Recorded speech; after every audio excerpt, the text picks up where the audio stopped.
आप बुरके की अगर बात करें ना तो काला बुरका जो है पाकिस्तान का कल्चर तो ये है ही नहीं। अच्छा, ये पाकिस्तान का कल्चर तो नहीं है, ये हमारे बड़े-सगीर का कल्चर तो नहीं है, ये कल्चर तो सऊदी अरब का है। हाँ बिल्कुल, ऐसे आज से 40-50 साल पहले ये कल्चर यहाँ आज से 40-50 साल पहले जब सऊदी अरब से यहाँ पे इन्वेस्टमेंट आई है शाह फैसल के दौर में, तब हमने क्या, पाकिस्तान बेसिकली ना आइडेंटिटी क्राइसिस का शिकार है। ठीक है, शुरू से रहा है।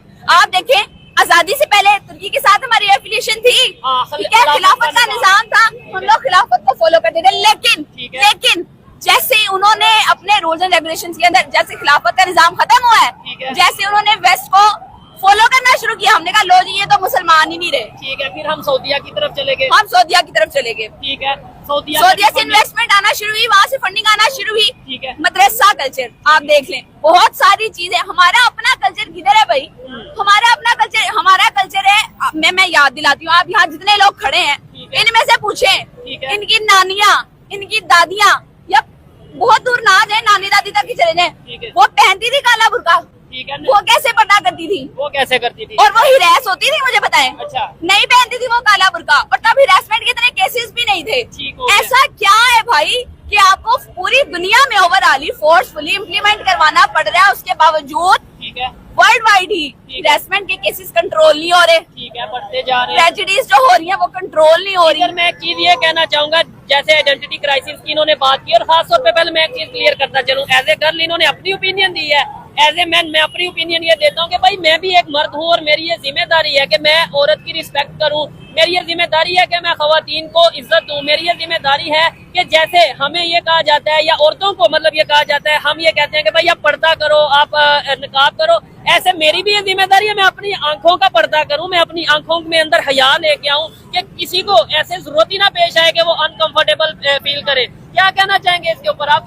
हमारी कोई जिम्मेदारी नहीं, सारी जिम्मेदारी लड़कियों की है। सारी जिम्मेदारी मेल्स की है, दोनों की होनी चाहिए, लेकिन जो उनके सब्वेंट बहने हैं, बीवी है, उनकी बेटी है, उनको कल से मोटिवेट करे ताकि वो बाहर निकले तो बापर्दा होके निकले, किसी गैर महरम की नजर ना पड़े, पर्दा लेके निकले। इससे एक मुहज्जब शहरी होने का सबूत मिलेगा, एक अच्छा इस्लामिक पॉइंट ऑफ व्यू होने का। ठीक है, बिल्कुल जाहिर बात है, हर एक की अपनी अपना एक घर में एक परवरिश होती है, एक कानून होता है, लेकिन जो लड़की लेट्स सपोज कहती है मैं अबाया नहीं लूंगी, उसके साथ क्या होना चाहिए? नहीं, जो अबाया नहीं लेगी तो मतलब नकाब नहीं करेगी, ये बुर्का नहीं करेगी या बुर्का नहीं पहनेगी तो उसके वालिदैन पे डिपेंड करता है।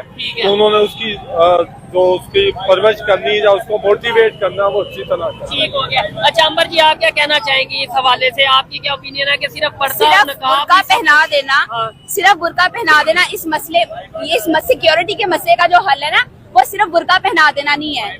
कितनी खवातीन है, कितनी लड़की हैं जो बुर्का पहनती हैं, उसके बावजूद इतनी स्वेयर हैरेसमेंट वो लोग फेस करती हैं और बर्दाश्त करती हैं, वो अपने घरों में बता तक नहीं सकती। ठीक हो गया, ठीक है, अपने घरों में वो बता तक नहीं सकती कि किस हद तक उनको जिल्लत, रुसवाई और कितना टॉर्चर वो लोग बर्दाश्त करती हैं, वो जिक्र तक नहीं उसका किया जा सकता। कोई भी काम है वो फोर्सफुली करवाया जाएगा, मेरे ख्याल से उसे वो कर तो लेंगे लेकिन इम्प्लीमेंट नहीं होगा, कहीं ना कहीं लोग सामने आगे। ईरान की खबर है 2-3 दिन पहले की, मैं बताती हूँ, फोर्सफुली दो चीजें आप कभी भी नहीं करवा सकते। क्या? ना फोर्सफुली आप किसी के अंदर ईमान को इंजेक्ट कर सकते हैं, ना फोर्सफुली किसी शख्स को आप कायल कर सकते हैं कि मुझसे मोहब्बत कर लो।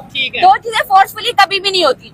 ठीक है, आप अभी चंद दिन पहले ही, मैं ये थोड़े दिन अक्सर सुनने में, ये ईरान में यूनिवर्सिटीज में फोर्सफुली ड्रेस कोड को जो है अप्लाई करवाया जाता है स्टूडेंट से। आपने नकाब करना है, आपने बुर्का पहन के आना है। आपने पर्दा कराने के चक्कर में अगले बंदे को इतना मजबूर कर दिया, आपकी नीयत अच्छी है लेकिन आपका तरीका इतना गलत है कि उस बंदी ने, 2 दिन पहले की ये खबर है, ठीक है, वीडियोस पड़ी हुई है सोशल मीडिया के अंदर, वो इतना तंग आ गई, इतना बेजार आ गई, उसने प्रोटेस्ट के तौर पे वो अपने इनर गारमेंट्स के अंदर यूनिवर्सिटी में आई, उसने अपना प्रोटेस्ट रिकॉर्ड करवाया। ठीक है, और पाकिस्तान में मसले का हल ये नहीं है कि जबरदस्ती आप ढांप दो, आप मुंह दबा दो, वो कर दो। इस पर कब काम करना है? ठीक है, एक हाथ से तो ताली नहीं बजती ना। अच्छा, वुमेन एम्पावरमेंट के ऊपर आप क्या कहना चाहेंगे? आप क्या वुमेन एम्पावरमेंट के ऊपर? मैं दुनिया के बाकी खितों की बात हो, वो तो क्या ही बात करनी है, ठीक है, मैं अपने मुल्क की बात करती हूँ, अपनी बाउंड्रीज की बात करती हूँ कि यहाँ पर फीमेल्स को यार राइट, मैं खुद इस चीज के लिए प्रोटेस्ट करती हूँ कि हम फीमेल्स को राइट्स दें, उनको फ्रीडम दें, उनके जो मुताबिक जबरदस्त। हमारे कानून के आप वही दे दें। हाँ, नहीं ये कहा जाता है कि भाई जितने हमारे कानून ने एक्सप्लेन किए हुए हैं ना राइट्स, आप उतने ही हमें दे दें। ठीक है, फिर दे तो इस्लाम में सही। भी अगर बात करें तो प्रॉपर्टी और ये बहुत सी चीजें आती हैं। आप यहाँ पे खड़े हुए हर शख्स से पूछ लें, ठीक है। हर दूसरा बंदा ये कहेगा नहीं, जो औरत पर्दा ना करे।